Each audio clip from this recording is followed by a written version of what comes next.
Hello, everyone. Today I will explain to you how to connect the i6S Wi-Fi and how to button the small board. First of all, we put the small board in the right position. Buckle in. We need to take the plate out from up and down, not in the middle.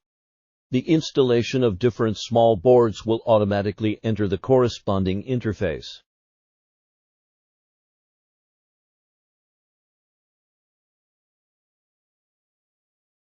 Now, how do I connect to Wi-Fi?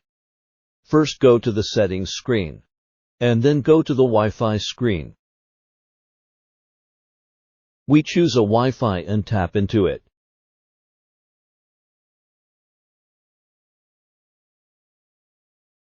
Then enter the password. When the password is finished, switch to the Enter button and click OK.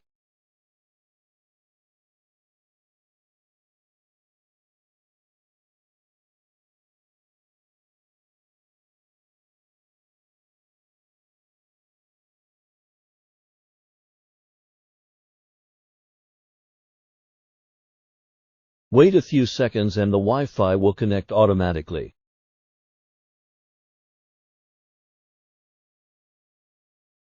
How to connect Wi-Fi through i6S Assistant platform. Enter the device into the settings screen, and then connect to the i6S Assistant platform. On the i6S screen, tap Connect. After selecting Wi-Fi, enter your password and hit Enter to connect. Thank you for watching.